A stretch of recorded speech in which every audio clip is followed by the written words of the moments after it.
Two parents accused of abusing their chained children. to the furniture, severely malnourished. The most complete picture yet of California's so-called House of Horrors. They would buy pies, apple pie, leave it on the counter, and have to just look at it, but you can't eat it. 13 children allegedly held captive, terrorized by their own parents for years. My whole career, I've never seen this. People are reduced to tears. How does this happen? And now the question everyone has. How did no one notice any red flags? Can you say that you ever saw anything strange? No. No yelling, no movement at all.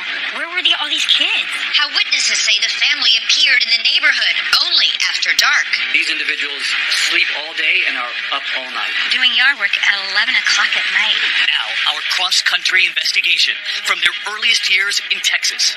That mother's own sister speaking out tonight. Don't make friends. Don't bring friends to my house. Don't talk to friends. If you do, you're kicked out. To the multiple trips to Las Vegas, renewing their vows 3 separate times. Put your hands together for Mom and Daddy. Yeah. And the most important question, how are the children tonight? You will hear from their doctors at the hospital. Can they hope to live a normal life afterwards? And lessons from New York's Wolfpack, held captive in a 2-bedroom apartment. You can relate to parts of their story in a way that nobody else can. How did they escape into the sunlight? And can these children hope to do the same? I'm Elizabeth Vargas. And I'm David Mueller, and this is 2020. And now here's Matt Gutman, who's been following this story since it broke. Paris, California, a sleepy little town of 68,000 souls nestled in Riverside County, about halfway between LA and San Diego. How you feeling? Feeling good. You ready to do this? Its biggest claim to fame is the skydiving center at the city's airport that's become a mecca for skydivers across the country. Most of the time we go to Paris for skydiving stories. It's world famous. But this week, Paris hit the national news for a much different reason. What some are calling a house of horrors discovered in a California suburb. It all started on Sunday on Muirwood Road in this neighborhood of tidy stucco houses and manicured lawns. Here at this unassuming 4-bedroom home, just before 6 a.m. in the morning, police say 2 siblings slip out of a window. One gets scared and bolts back inside, but the other child, a 17-year-old girl, makes her way down the sidewalk away from the house and then pulls out a deactivated cell phone and dials 911. And she explained her siblings were being against their will, and some were chained. The 17-year-old also showed some photos that led the deputies to believe that the information she was provided was accurate. Deputies swarmed the neighborhood and the house, and behind that neat exterior, they find an interior world that they describe as surreal and sadistic. Deputies, when they arrived inside the house, they noticed that the children were malnourished. It was very dirty, and the conditions were horrific. Inside a family home in Southern California. 13 siblings living in deplorable conditions. Tortured by their own parents. As the news of the raid breaks, reports of what those walls hid shock the country. Photos from the family Facebook page show the 13 siblings who are alleged to be living in dungeon-like conditions, living in squalor. My jaw dropped farther to the floor. 13 children held captive. It's just unbelievable. Their parents, who were arrested at the scene, were alleged to have even shackled their own children to furniture.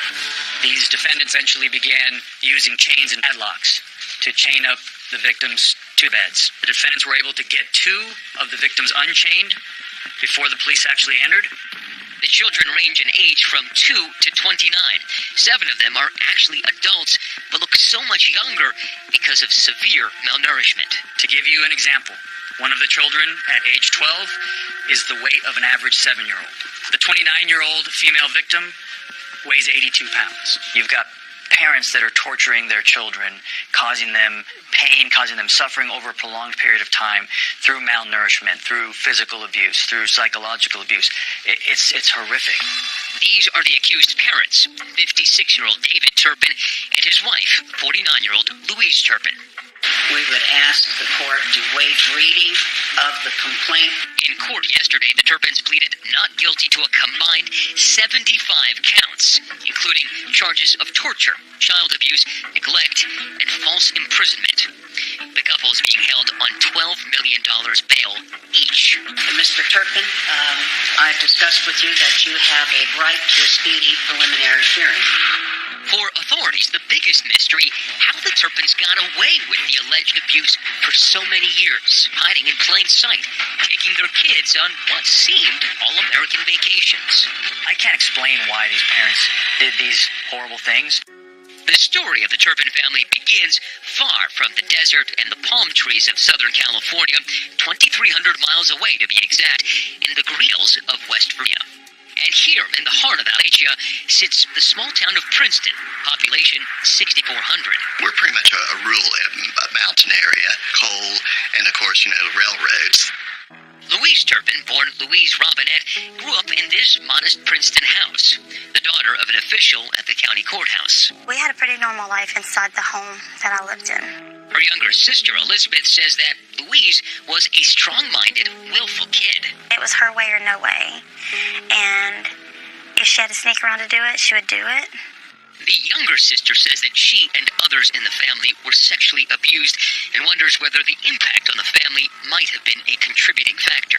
There was sexual abuse by a family member, a close family member, not our parents. We were not allowed to talk about it. And I'm not making excuses for my sister, but I think that may have been an underlying issue. Meanwhile, 6 miles away, on the outskirts of town, David Turpin grew up in this red brick house. David went to school at Princeton Senior High School, shown here in the yearbook.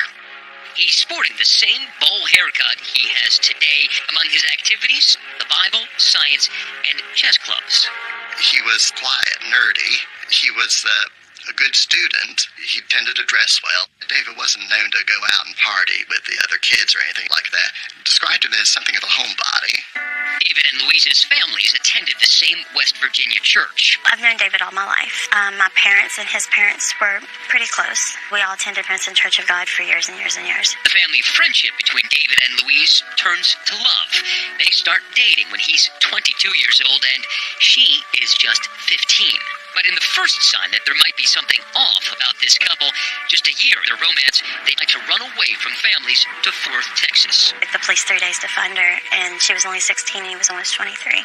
My mom wanted to press charges, and my dad had mixed emotions about it because we were taught that you don't have sex outside of marriage. So, with Louise just 16 years old, the two lovebirds tie the knot in 1985. At a small church wedding, only close family members came. Louise and David were really happy, and I remember them just saying they just wanted to get on with their life. And just a year later, they did just that, leaving West Virginia in their tracks for good and moving back to Fort Worth. She told me one time that she didn't want to keep up with the family because of her past. It reminded her of it. She just wanted to leave it all behind and start over. Coming up, what alarming signs did neighbors say they witnessed inside the Turpin's Texas home? I'm just getting concerned at that point. Something's going on over there. Something's not right. Next, allegations about the daily routine behind closed doors. They were chained. They were treated like a dog. I was literally sick, throwing up at my stomach. Newlyweds David and Louise Turpin leave West Virginia for Texas. Their fresh start hits younger sister Elizabeth hard. We had a tape player we used to play with, and she left a message on it, and I kept that recording where she was telling me how much she loved me and missed me before she left, because she knew she was going a long ways. Why Texas? It seems David has a job there. Elizabeth says they kept up with occasional visits back to West Virginia, and things seem okay. They acted the same around me. David was good to me. She was good to me. It's here in Texas where the Turpins begin having children. And slowly, Elizabeth says visits back home stop. Contact becomes ever more sporadic. They started having more kids. They became more and more distant, and then they got to where, by the time they had the fourth one, they quit coming in. And it was during one of those last visits, Elizabeth says, that she asked her sister a question. How about I go stay with you for the summer instead of Mommy or Daddy? Elizabeth moves in with Louise, David, and their 4 young children in this house in Fort Worth, Texas. Soon after, she says, she starts noting that they're a bit off. I remember they were really strict on the oldest daughter. She was bound to her room a lot. They would let her come down and eat meals. She would have to get permission to sit down. She was in the early, maybe kindergarten, first grade. She had to look her mom in the eye, and there had to be a smile between them, and she'd tell her, go ahead. And then she would eat, and it was that same routine every day. Elizabeth remembers more than just strict rules. She says the kids were kept in their rooms for long stretches of time. Her contact with her nieces and nephews was limited. It was almost like she didn't want me talking to the kids, and they weren't allowed to talk to me without permission. Although she feels uneasy about the situation, she also feels unable to speak up. Maybe I shouldn't question her parenting. I mean, what have I got to offer? I'm 19, 20 years old, you know. I wasn't comfortable with her like I used to be. Another startling discovery? She says she finds her sister and brother-in-law drifting away from their strict Pentecostal upbringing. They didn't want to bring their kids up in church. They don't trust church people. I do know that she started getting and checking out other religions. They read up in, like, witch doctors and stuff like that. I remember her looking into Mormonism, Catholics, and Mennonites. Elizabeth says the Turpins adopted a type of hybrid religion, one that she thinks sparks those strict house rules, rules that also apply to Elizabeth. I was told I couldn't make phone calls. I wasn't allowed to have anybody over. I wasn't allowed to tell anybody where I lived.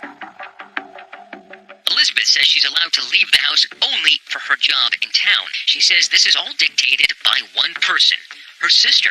But she has also begun to notice a strange dynamic between the couple.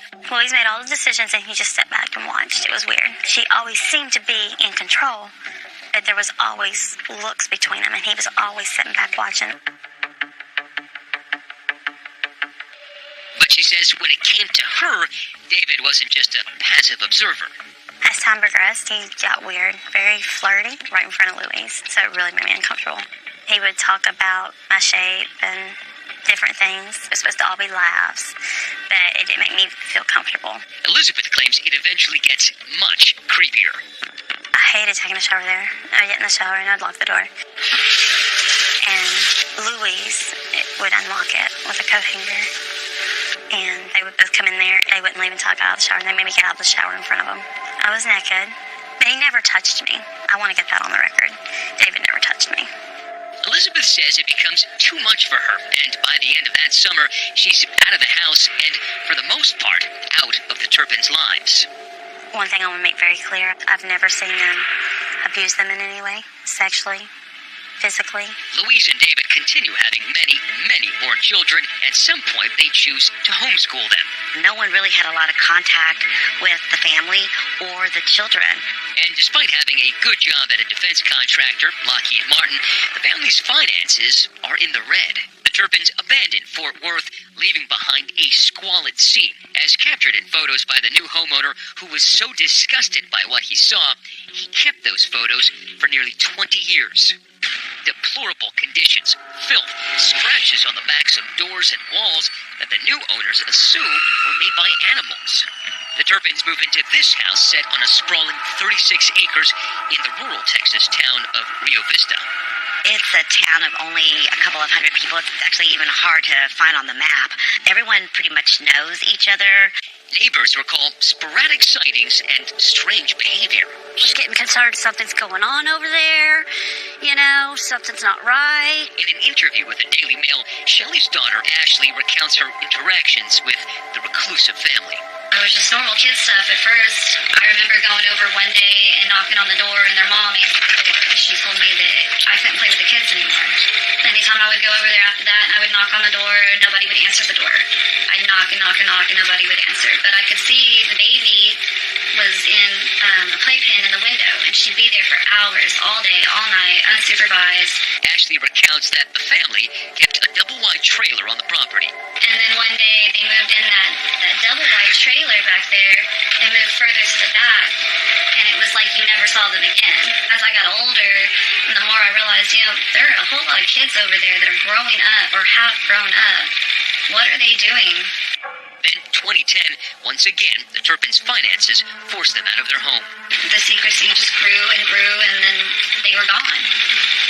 One day they just vanished. We know that they left Rio Vista when they left everything behind, and they moved to California, and they moved their children there. And that's the last anyone here in Texas heard about this family. The Turpins seemingly disappeared overnight, but they left plenty of clues behind about the time they spent cloistered in that Rio Vista property. Well, we did go up there after they were gone because we were curious. There were bunk beds in one room, and they were all I think there were 6 of them stacked, all in a row. And then in another room, they had all these desks all lined up like a schoolroom. There was religious material that was a little off the wall. Prepare for the Armageddon. The house was a mess.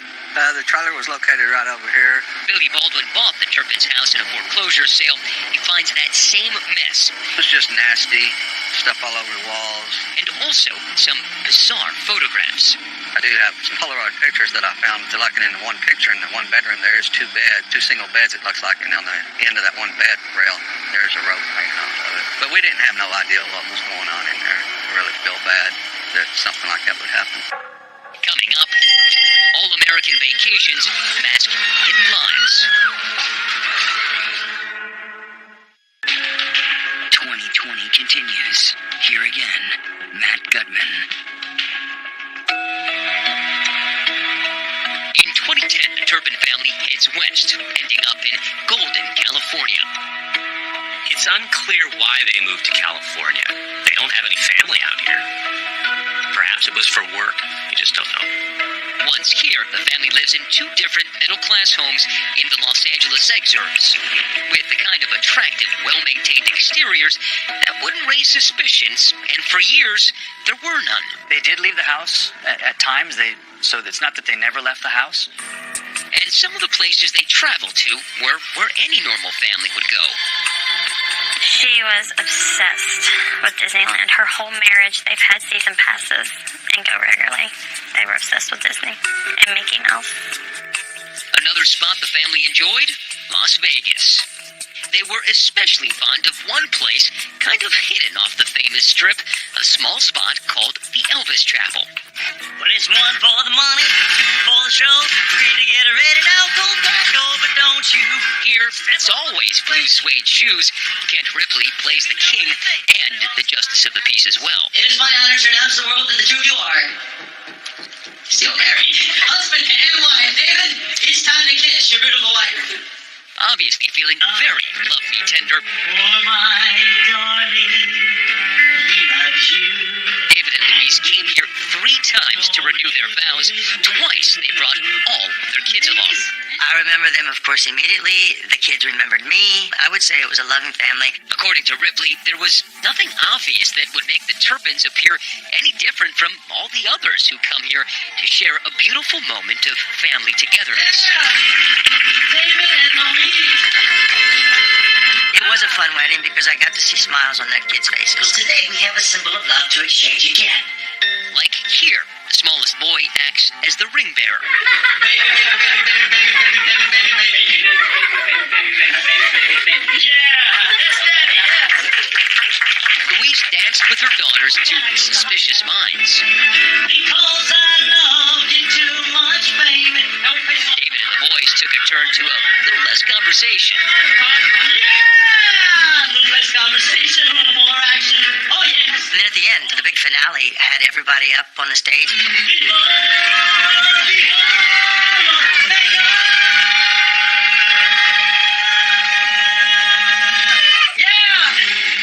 It was Viva Las Vegas, all right. But back in California, David registered with the state as the Sandcastle Day School, so the kids could be homeschooled. And whatever was going on in the family stayed in the family. Although it turns out one of the oldest victims actually attended some outside classes. Did you ever actually see the kids yourself outside? Not outside, but Neighbor Mike Clifford, who works the graveyard shift, says he did see something odd, though, late at night. I'd come home at anywhere from 12:30 to 3 in the morning. There's the kids marked between those 2 rooms there. At 12 to 3 o'clock in the morning. That's when I get home, and that's when I would see them. And how long would they march back and forth for in single file? Hours.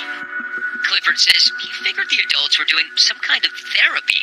She explained that she had escaped through a window. And so he was as shocked as everyone else. And for the first time, investigators got some idea of what appears to have been happening. This morning, the Riverside County District Attorney's Office filed criminal charges against David and Louise Turpin. When you first heard about the case, could you wrap your head around how monstrous it was? No, because when I first heard about the case, all I heard was that there were some siblings, some kids that were being held captive in a house. Hestron tells us he's only begun to learn the scope of the allegations. This is an ongoing investigation. We are at the beginning, not the end. When deputies found the 12 siblings, what were the conditions that they encountered in that house? They're horrible. Conditions are absolutely deplorable. It's smelled as filthy. It's clear that some of the victims, when they're chained, are not being taken to the bathroom to relieve themselves. They were fed, obviously, but they weren't fed enough. I think many of them were very hungry. In a blur of cruelty, Hestron alleges the parents would leave delicacies like pies on a counter where the kids could see and smell, but were forbidden to touch and eat. And perhaps even more disturbing, there were apparently 2 happy and healthy Maltese dogs in the home, who it's alleged were better fed than the children. So what did they do all day? I don't know. Were they allowed cell phones? No. Television? No. Music? As far as I know, no. Books? I don't know. Were they allowed to have toys? Apparently, the information that I have is that they were not allowed to play with toys. There were many toys at the residence, some in the garage, that are still in their original boxes. Still in the wrapping? Still in the original wrapping.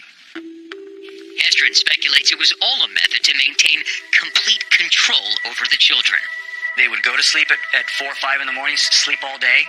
When the rest of the world is up and active, they're sleeping, the whole family's asleep, and then they would get up and do whatever activities they were going to do throughout the night. We met a neighbor who said that he would see the kids being marched in circles for hours from midnight to 3 a.m. Is that something that you're aware of? No. That's new to me. We're unwrapping this case. We're looking into this case. We're at the beginning. We'll get to the bottom of all of it. Part of that will come from interviewing the kids. Part of it will come from reading the hundreds of journals Hestron said the children out to keep. It's strange that these parents took away basically every single human freedom from these children, but they allowed them to express themselves in these journals. Yes. What do you think that's about? I don't know. What this looks like to us right now is punishment that's gone, way out of whack. For example, Hestron believes that children were allowed 1 shower a year, and if they washed their hands above wrist, they were punished for supposedly playing in the water and put chains.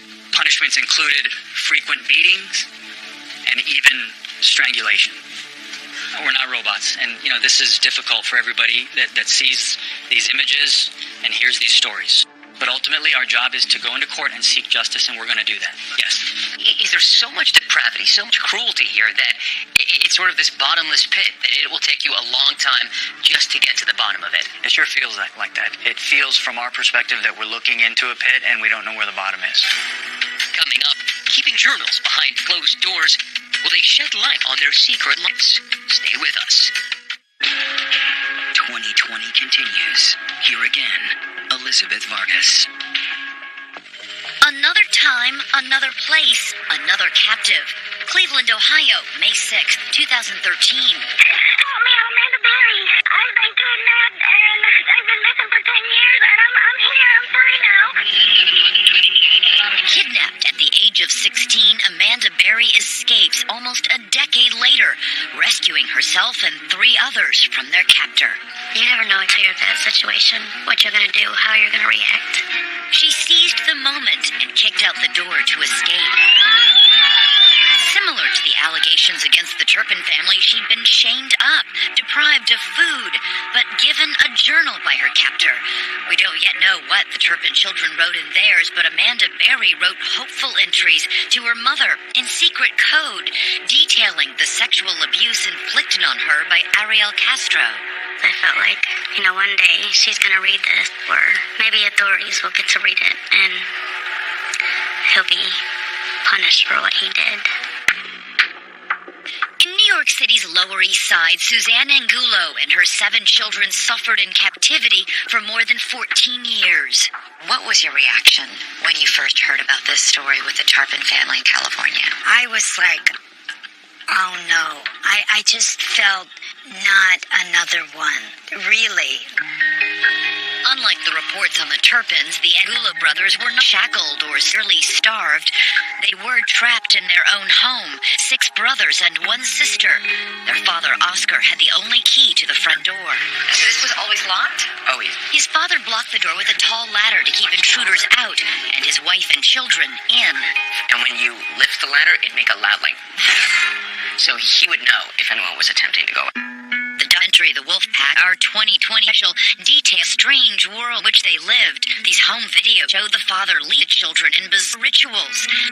At night, the boys slept with Suzanne piled on top of each other on mattresses. During the day, releasing their energy, dancing, bouncing, their entire childhood homeschooled by their mother. For the boys, Reese was roller skating indoors and forth in that tiny hallway. He basically didn't want anyone to know we were here. One of the brothers says the restrictions were the most extreme for their mother. She had the worst of it from all of us. She had more rules than we did. Every night when I would go to sleep, fear was the last thing that I was feeling and dealt with. As soon as I would awake in the morning, fear was the first thing that was greeting me. Suzanne says when she looks at the photos of the Turpin children out in public, she recognizes the expressions on their faces. What I see is a lot of little zombies. What do you mean by that? There's no spark of life in their eyes. Did your kids ever look like that? Yes, they did. You can see that in these photos of the rare outings Oscar allowed. Like the Turpins, the Angulos were pale as ghosts and dressed all alike. And for the Angulos, never allowed to cut their hair. Oscar, your ex-husband, would dictate what everybody wore. Yes. He was... That kind of control extends to everything. Yes. And if they wanted to wear something different, that just was not allowed. Year in, year out, as the boys became young men, the claustrophobia built.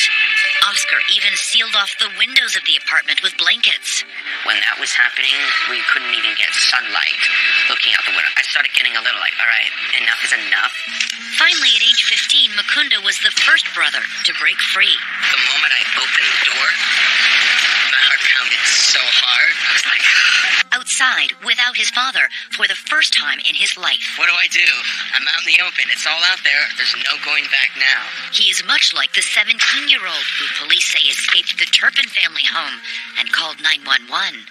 It's been ages. Nice to see you. Oh my gosh. How's it going? With so many apparent parallels with the Turpin family, we wanted to know what the Wolfpack brothers had to say today. It's brought back a lot of memories. The very first time you went outside, what did that feel like to you? I just remember it feeling surreal. Yeah. It was new. It was strange, too, because it also felt liberating. You know, the first thing after you break free is, how are you going to adjust? That's huge, isn't it? Yeah, it's the biggest first step. What was the hardest part? Feeling like an outsider, like a fish out of water. I mean, all the things we sort of take for granted, like catching a bus, how to work an ATM, how to pay for groceries.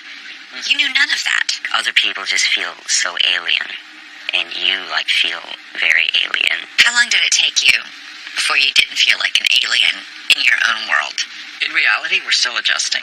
If anyone wonders why a child wouldn't reach out for help in public places, the Angulos have their story. One time, when our father took both of us out, this policeman who had noticed something odd about him, he talked to him for a little bit. He then pulled us aside, talked to us privately. The officer asked if anything was wrong.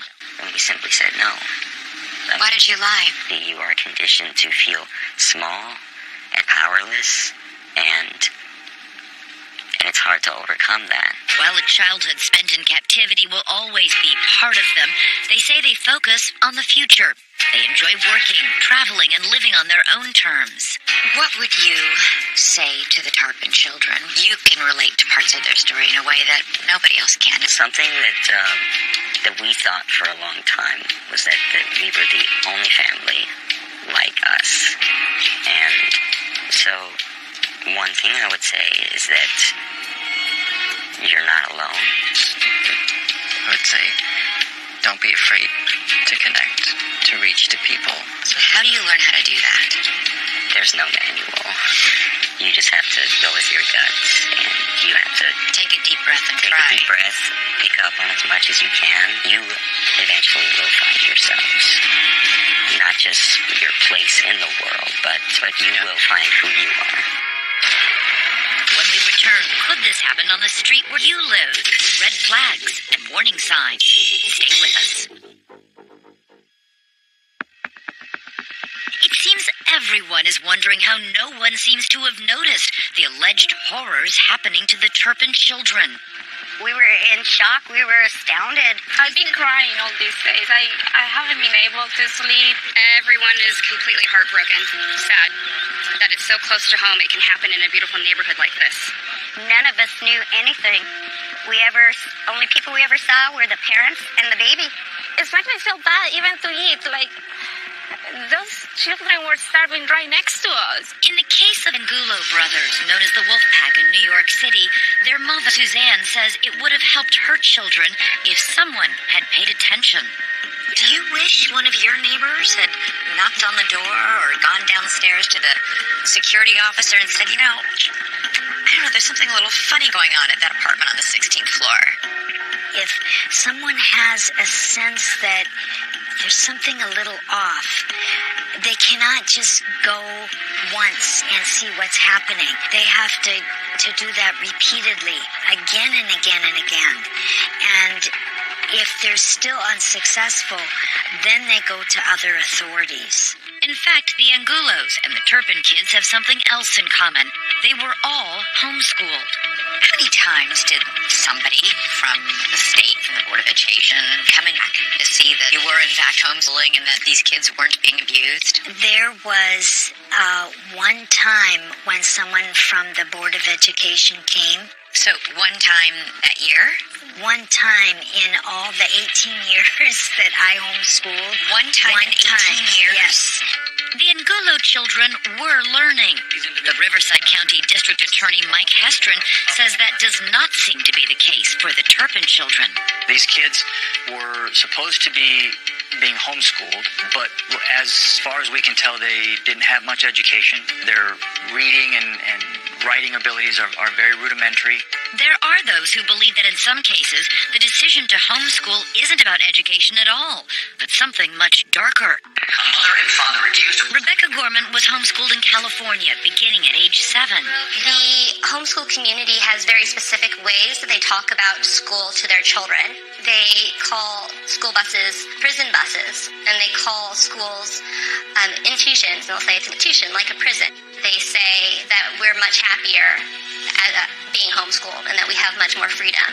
But Rebecca says that freedom for some children comes at a price. Having your children at home can become overwhelming. Because of that, homeschool families end up putting a huge amount of emphasis on obedience. Rachel Coleman is an advocate for responsible homeschooling. She says for the estimated 2 million children homeschooled in the U.S., it can be as good or as bad as the parents who use it.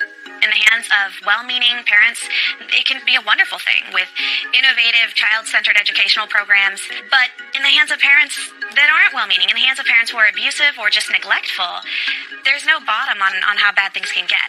According to Coleman's group, Coalition for Responsible Home Education, regulations are lax or non-existent. There are 11 states that have no requirements at all. Parents don't even have to tell anyone that they're homeschooled. One of those states happens to be Texas, where the Turpins once lived. And in California, where they currently live, all they were required to do was file paperwork, calling Sandcastle a private school, which they did. Dr. Barbara Knox studies child abuse and torture. She says the issue is not homeschooling itself, but the dangers that arise when it's misused to camouflage abuse. The question here is really, how do we as a society protect vulnerable children when homeschooling is being used to mask the extreme physical and psychological abuse that is occurring? 2020 continues. Here again, Matt Gutman. With so many missed signals and unanswered questions about the alleged terrors inside the Turpin house. DA Mike Hestron is now appealing directly to the public. You know, it's a little bit unusual for a district attorney to be doing an interview like this. Part of the reason I'm doing that is because I want the public's help. Is there one key piece of information that you're looking for? We want to know anything and everything. We've set up a tip line. These alleged crimes were committed in a closed house, in a closed room, and cover of darkness, but someone must have seen something, and we're asking for the public's help. Tonight, the search for answers continues, and although Elizabeth Flores says she hasn't had a close relationship with her sister in over 20 years, she sends a message of hope and renewal to the children. You have to reprogram your mind, whether you believe it or not. You have to get up and tell yourself every day, I'm worthy. I am beautiful. I'm fearfully and wonderfully made. But the path towards healing may be tough for children reportedly so damaged by their past. The hardest but most important thing for them to hear is that the world is not the way their parents made them think it is. The world really has people that are going to be generous and going to be kind. And I think one of the hardest things for them to really do in the end will be to trust people. And outside the house that witnessed such alleged cruelty, messages of love and faith. I have 2 little boys, and I kind of told them a little what happened, and I asked if they would give their big teddy bear to the kids. And they were willing to give it up. Absolutely. Tonight, the elder Turpin children are surrounded by a hand-picked team at the Corona Regional Medical Center, receiving round-the-clock care by doctors and nurses, and something prosecutors say they've missed their whole lives: tenderness. Do you ever sometimes leave that ward and just break down in tears? Absolutely. How can you not? So this all came from the... Surveying a pile of donations, they say they're on a mission of redemption. Can't wait for these children to come back and sometimes invite me for their graduation. That would be the smile on my face on that day. I would agree. When we're done with this, it will come to an end. They will hopefully go on in life, and they'll have great lives. It would be nice to see that. Of course, the investigation is still continuing, and we will bring you all the latest developments. And tonight, authorities want us to let the public know that you can call in with tips. You can call 1-888-934-KIDS, and we'll stay on this. I'm David Muir. And I'm Elizabeth Vargas. For all of us at ABC News in 2020, have a great night and a great weekend.